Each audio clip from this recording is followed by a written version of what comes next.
Iya, salam kenal saya. Salam kenal, Kak. Tunggu. Bentar saya cari posisi yang enak.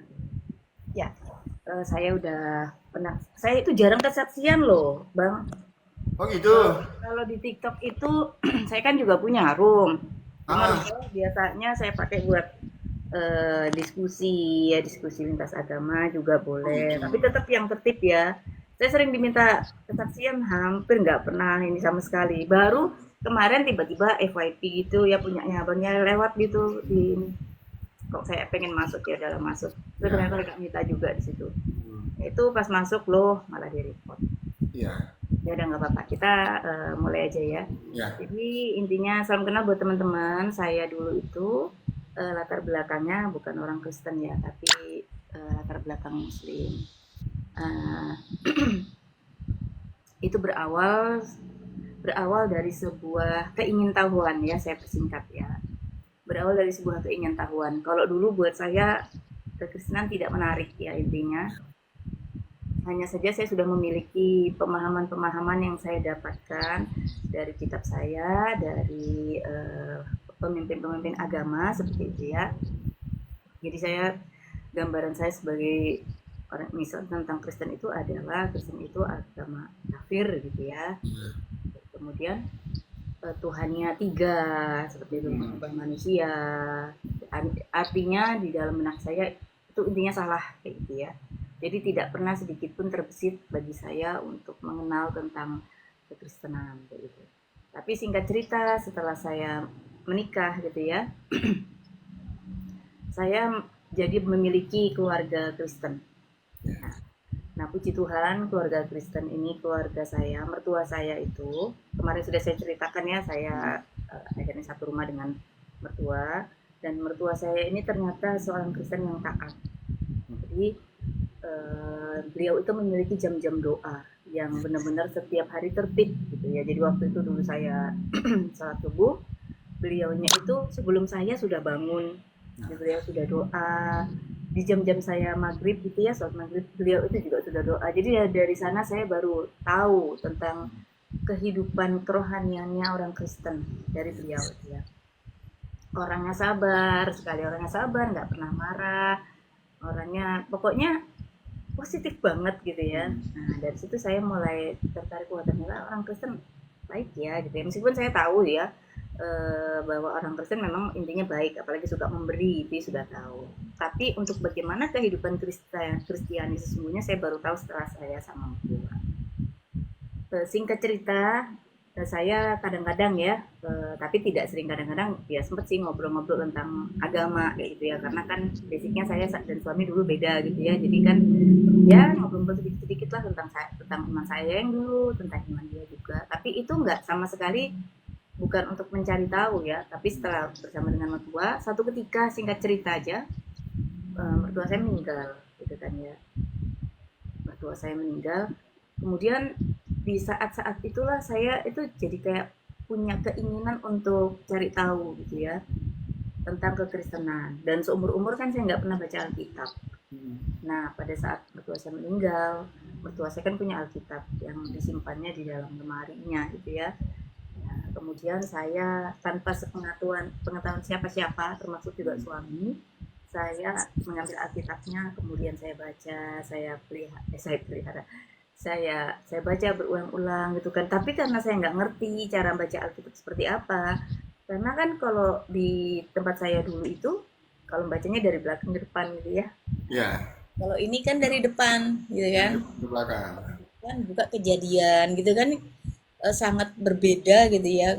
Kitab kita ini, Alkitab ini kayak saya baca pada awalnya tuh kayak baca buku cerita gitu. Kok gini Ya. ya, kitab suci kok isinya buku cerita gitu, kayak kayak kurang menarik gitu kan. Tapi udah saya buka-buka, lompat-lompat ke sana kemari terus ke belakang ke perjanjian lama gitu ya. Oh, kalau perjanjian lama, apa perjanjian baru kok saya suka. Oh, banyak nilai moral. Aduh, ada kisah tentang Yesusnya juga gitu ya. Tapi nggak, ini masih belum urut. Akhirnya di situ baru saya tahu, oh seperti ini dalamnya gitu kan. Tapi besok saya belajar lagi. Saya pengen tahu gitu ya. Nah ternyata setelah saya membaca Alkitab, kok nggak seperti apa yang dikatakan gitu ya, apa yang saya terima dari apa namanya, dari kitab saya yang dulu kayak gitu ya. Itu nggak sesuai ya, nggak seperti apa yang saya bayangkan intinya. Dari situ itu nggak berhenti membuat saya belajar ya, justru saya penasaran, penasaran terus sampai sebuah poin ya, poin artinya titik di mana saya jadi mulai mengerti gitu ya. Jadi saya mulai belajar, saya mulai ini tanpa sepengetahuan siapa-siapa dan suami saya juga. Saya mulai browsing gitu ya, saya nonton YouTube tentang kenapa kok ada orang-orang Kristen yang masuk Islam. Saya juga nonton tentang khotbah-khotbah, semuanya itu saya setiap hari saya lakukan selama kurang lebih 2 bulanan itu, tiap hari. Itu menambah pengetahuan saya tentang kekristenan. Ternyata tidak seperti yang saya terima selama ini.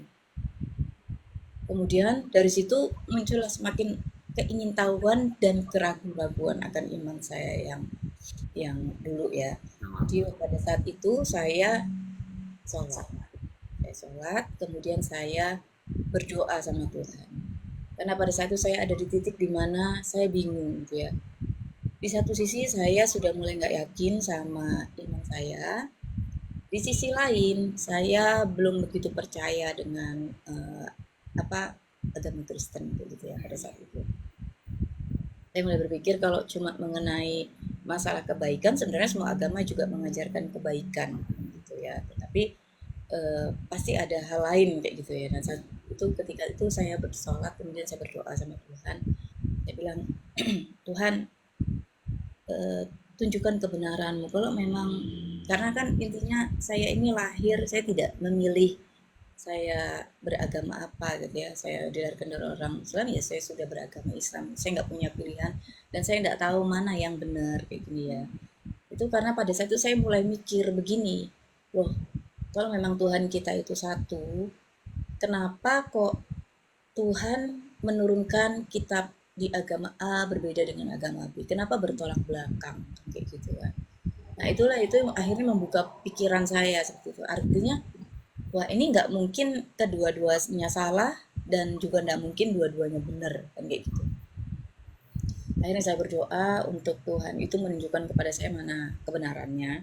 Saya bilang kalau misalnya memang agama Kristen yang benar, saya itu nggak minta macam-macam loh.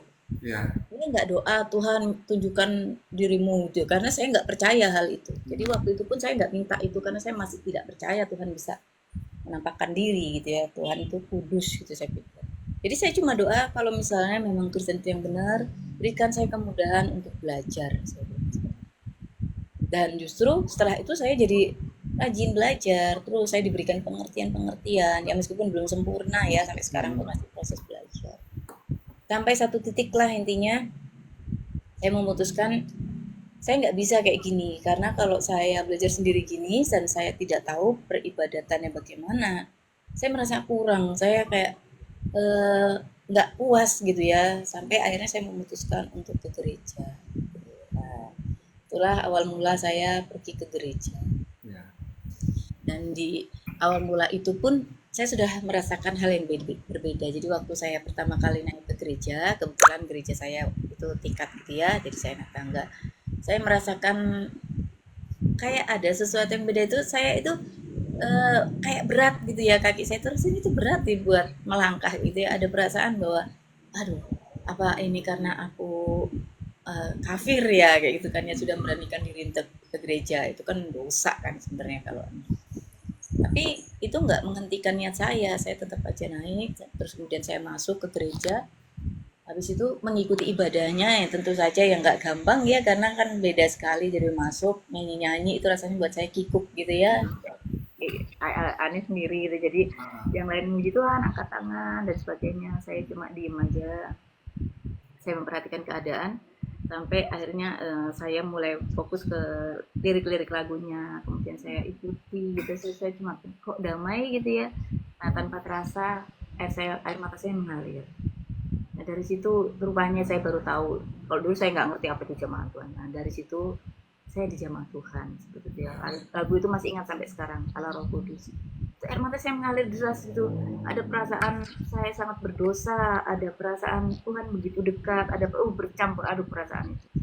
Akhirnya selesai ibadah saya pulang gitu. Tapi ini saya tetap lakukan ibadah saya yang lama. Jadi saya hidup dengan dua dua peribadatan gitu ya. Jadi saya tetap sholat setiap harinya seperti biasa, dan minggu saya ke gereja itu saya lakukan sampai beberapa waktu gitu ya. Kemudian sampai berapa lama ya saya agak lupa gitu ya. Nah ada KKR gitu ya. Nah, ya saya tahu dulu KKR itu dari TV, itu di RCTI kalau nggak salah ya, itu KKR itu kesembuhan gitu kan. Jadi saya melihat ada orang didoain sembuh gitu kan ya. Nah, saya tertarik ini kan, anak saya kan sakit kan. Kemudian saya memutuskan untuk ikut KKR. Nah, di KKR itu, ini saya belum Kristen loh ya, saya masih Muslim. Nah kemudian saya masuk, anak saya itu didudukan di orang sakit gitu kan ya. Kemudian saya di atas, itu kan kayak gor gitu kan, saya di atas. Habis itu sudah saya tinggal terus, tapi di atas saya kok nggak enak ya, rasanya nggak nyaman kayak orang nonton gitu ya. Bukan ini saya mau gitu. Saya hanya mutusin turun, saya turun ke bawah, saya datengin orang-orang yang bertugas itu ya, kemudian saya didata gitu kan, ditanya sakit apa. Kebetulan memang saya sakit ya, saya sakit penyamah lah, biasalah kayaknya semua orang punya gitu kan. Saya bilang saya sakit mah, udah didata. Kemudian saya duduk di tempat orang sakit, kebetulan dekat dengan anak saya. Kemudian seperti biasa puji-pujian dan sebagainya. Kemudian ada pendoa yang datengin orang sakitnya, satu-satu kita didatengin kan. Nah sampailah saya didatangin sama pendoanya. Pendoa tuh bilang kayak gini, mbaknya sakit apa? Terus saya itu cuma bilang kayak gini, saya nggak tahu kenapa saya tiba-tiba bilang gitu. Saya sakit mah, tapi kalaupun sakit saya nggak sembuh nggak apa-apa. Saya cuma pengen kenal Tuhan. Saya bilang kayak gitu itu. Tiba-tiba gitu. Terus akhirnya didoakan gitu kan. Saya itu langsung nangis. Dia nangis gitu, mengalir gitu air mata itu. Kayak nggak terbendung kayak gitu ya. Rasanya kayak Tuhan itu dekat gitu. Tapi bukan doa terima Tuhan Yesus loh. Doanya bukan doa terima Tuhan Yesus, ya didoakan biasa aja. Habis itu sudah selesai didoakan kan, pendoa ini semuanya ke tempatnya masing-masing ya. Jadi kan ya mereka kan ada stand-standnya gitu ya. Nah kemudian saya duduklah di tempat yang saya didoakan itu. Nah sampai di selesai khotbah kalau nggak salah ya, pendetanya itu bilang kayak gini. Jadi antara saya dengan mimbar itu cukup jauh gitu ya. Jadi pendoa pendetanya itu nggak turun, pendetanya itu di atas mimbar jauh. Terus dia bilang kayak gini, siapa di sini yang belum baptis Roh Kudus kayak gitu ya. Jadi ternyata itu doa untuk baptisan Roh Kudus gitu ya. Saya bilang, saya mikir saya aja nggak tahu apa itu baptisan Roh Kudus kan ya. Apalagi saya Muslim gitu, saya pikir wah itu berarti saya ya, sudah angkat tangan aja saya gitu kan. Terus kemudian saya angkat tangan ya gitu, tapi nggak ngomong apa-apa, angkat tangan aja karena lihat yang lain angkat tangan juga. Oh berarti kalau belum diangkat tangan, ya udah saya angkat tangan. Jadi saya angkat tangan. Kemudian tapi pada saat angkat tangan ya pendetanya itu doa yang berbeda. Saya malah nggak fokus dengan doanya pendetanya, saya doa sendiri. Jadi pada saat itu saya doa sendiri malah. Ini doa sendiri. Jadi karena pada saat malam itu saya itu kan bener-bener kepingin kenal Tuhan gitu ya. Apa ya, sebuah kerinduan yang rasanya harus dijawab kayak gitu kan. Jadi pada saat saya doa gini, terus saya cuma bilang kayak gini, Tuhan, itu kayak teriak gitu saya itu. Rasanya kayak, dalam hati saya itu kayak teriak Tuhan gitu ya. Saya bilang, kalau memang Yesus itu Tuhan, tunjukkan mukjizat malam ini. Saya cuma ngomong kayak gitu pada malam itu. Nah kemudian saya rebah. Begitu kayak gitu saya langsung rebah gitu ya. Itu dari ujung kepala saya sampai ujung kaki itu kayak disiram air es. Jadi terasa mengalir gitu, ngalir gitu. Kemudian saya menggigil kayak gitu kan ya. Dan tiba-tiba rahang saya bergerak-gerak. Nah, ternyata saya baru tahu saya menerima karunia bahasa roh ya pada saat itu. Tapi saya pun enggak paham pada saat itu ini bergerak. Tapi saya enggak mati loh ya, enggak pingsan loh ya. Dalam arti saya sadar saya mengalami sesuatu di tubuh saya, tapi saya tidak bisa menguasai tubuh saya. Intinya kan begitu ya. Roh Kudus yang menguasai tubuh saya. Kemudian datanglah pendoa-pendoanya nih. Datang dan menggotong saya dibawa ke ruang doa tersendiri. Kemudian saya didoakan. Kemudian setelah didoakan, intinya saya sudah tidak bermanifest lagi. Terus saya tanya sama pendoanya itu, saya bilang, loh saya kenapa? Tak bilang kayak gitu. Gak apa-apa, mbaknya udah lewat Roh Kudus.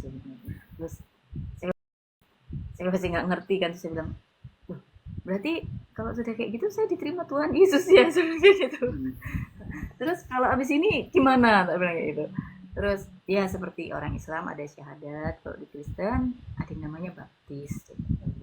Kemudian saya minta baptis.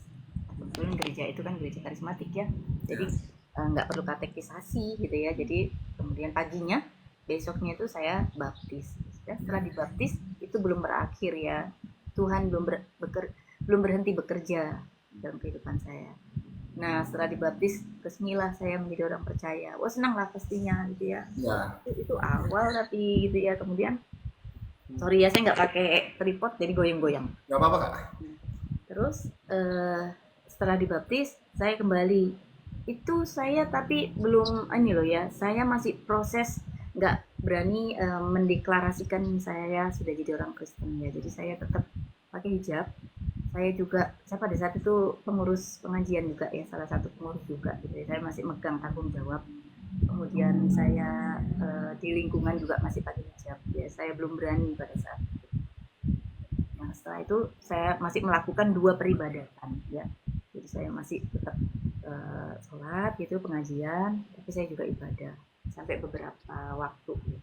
Nah, setelah baptisan itu, kemudian minggu saya beribadah itu saya mengalami yang namanya sama kayak yang awal. Jadi saya juga dilawat Roh Kudus. Setiap kali, cuman ini bedanya, saya lebih peka.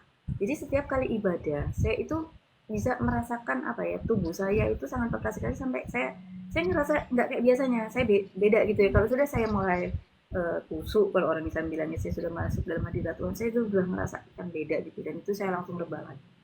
Itu setiap kali ibadah saya seperti itu, saya langsung rebah dan saya langsung berbahasa lagi seperti itu sampai selama 2 bulan saya seperti itu. Dan itu nggak cuma di situ, di rumah pun begitu. Ketika saya saat teduh di rumah sendiri ya, saya mulai membangun saat teduh juga.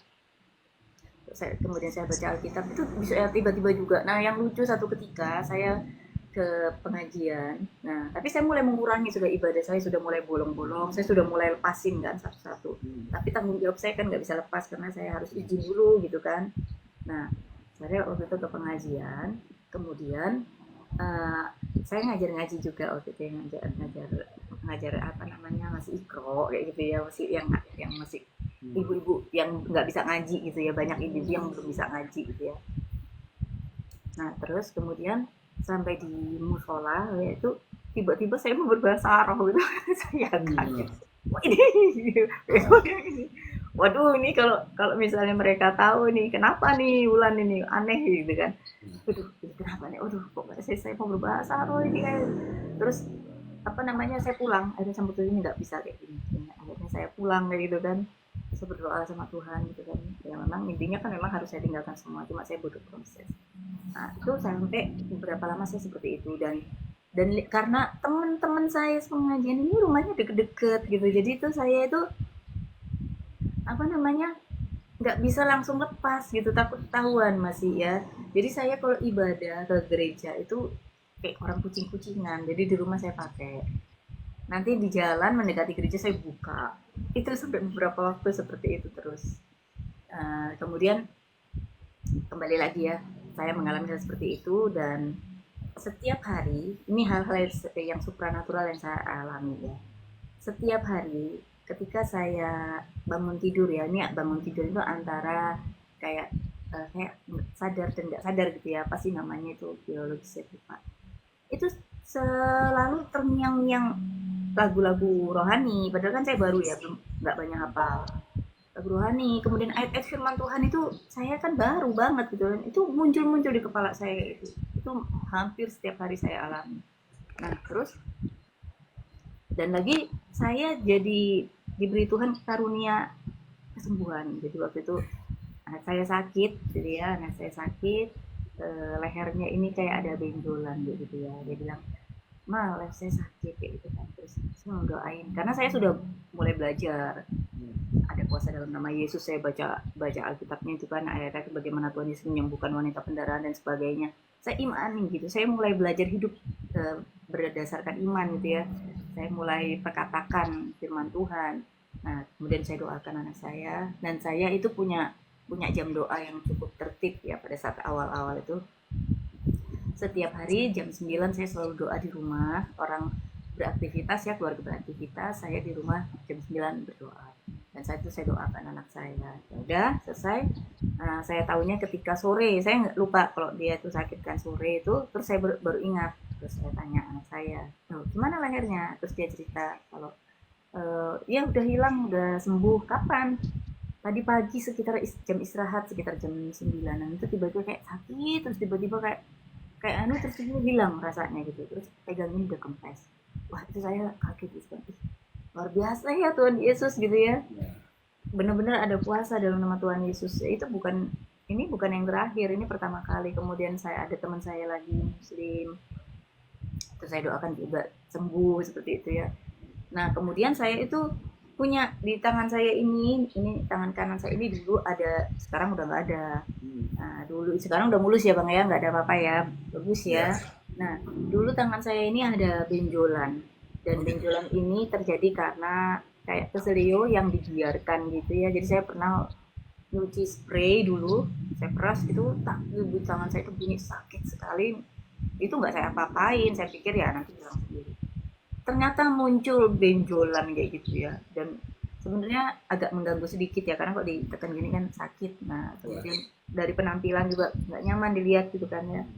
Nah, sarannya sih ke dokter untuk dioperasi, tapi saya nggak kuat.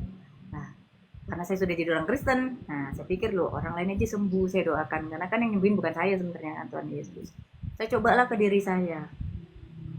Saya doakan, saya pegang-pegang itu, saya cuma bilang dalam nama Tuhan Yesus benjolan hilang. Satu kali nggak hilang. Saya doakan lagi dalam nama Tuhan Yesus benjolan hilang. Saya lihat nggak hilang lagi ternyata. Nah, setelah itu beberapa waktu ya sudahlah, saya pikir itu nggak mengurangi iman saya sama Tuhan, saya biarkan. Ternyata beberapa waktu kemudian saya nggak sadar, tiba-tiba saya sadar, yang saya tahu loh benjolan saya sudah nggak ada, harusnya dioperasi. Nah itu. Jadi banyak sebenarnya, nggak bisa saya ceritain semua, tapi beberapa orang ada yang saya sembuhkan gitu ya. Sejak saya terima Tuhan Yesus, saya diberi karunia kesembuhan. Bukan untuk bermegah, ini menceritakan.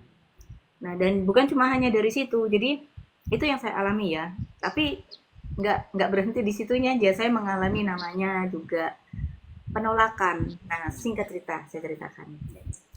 Saya sudah hampir 1 tahun ya waktu itu jadi orang Kristen. Saya pikir firman Tuhan itu terus terngiang di kepala saya, kalau kamu tidak mengakui aku di hadapan manusia, aku sih mengakuimu di hadapan Bapa, itu ya pokoknya gitu-gitulah.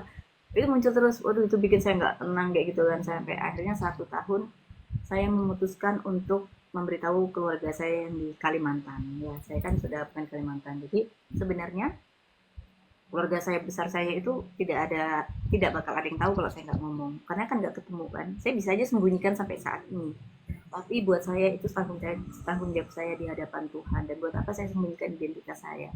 Karena saya juga punya kerinduan untuk keluarga saya juga nanti bisa diselamatkan kan ya.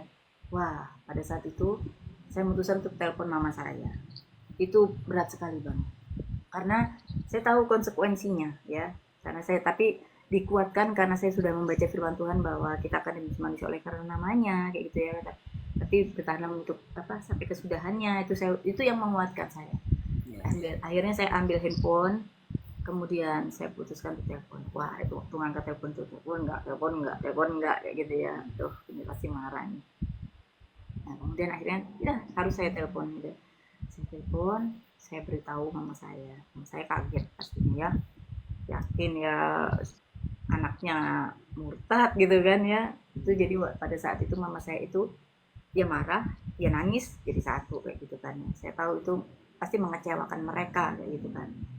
Dan tapi itu harus saya beritahu. Nah, akhirnya mama saya marah, nangis dan sebagainya, menganggap pokoknya ya intinya saya benar-benar terlalu jauh kayak gitu ya. Sampai akhirnya selesai, saya bilang ke mama saya, ini adalah pilihan saya sudah menemukan kebenaran di dalam Tuhan Yesus ya. Saya sudah mendapatkan bahwa pemahaman ya, bahwa sebetulnya apa yang dulu dibicarakan mengenai orang Kristen, iman mereka itu tidak benar gitu ya. Intinya semua saya jelaskan, tapi ya tetap ya nggak bisa terima kan. Udah, akhirnya saya nggak berhubungan gitu ya. Kemudian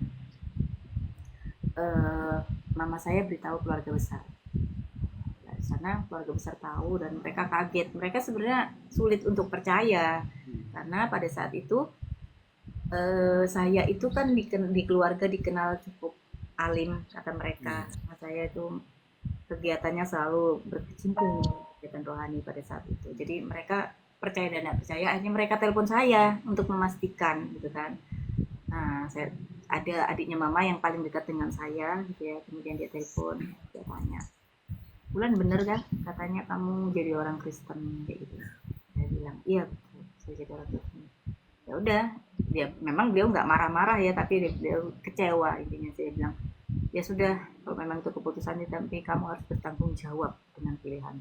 Saya bilang ya saya tahu apa yang saya pilih dan saya yakin lah ini itu.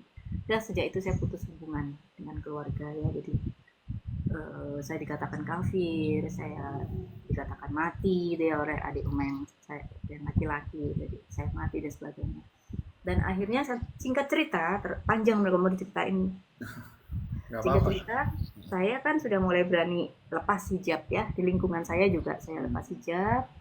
Kemudian saya mulai ke gereja terang-terangan, yaitu kan keluarga. Tetangga lambat laun mulai tahu dari mulut ke mulut gitu. Nah, akhirnya mereka memusuhi saya. Mereka menolak saya, intinya mereka memusuhi saya. Itu terjadi sampai saat ini. Jadi, sampai saat ini itu, Pak? Iya, sampai saat ini ya.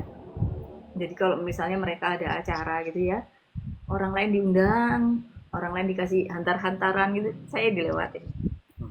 Terus teman saya yang dulunya akrab banget itu ya, kalau saya di depan rumah saya sapa itu dilewatin, kayak saya dianggap patung. Itu saya alami, tapi itu tidak menyurutkan iman saya ya, tidak membuat saya kecewa sama Tuhan, karena saya tahu itulah salib kita gitu ya. Kita mengikut Kristus itu harus sangkal diri pikul salib, dan itu yang harus saya lakukan gitu.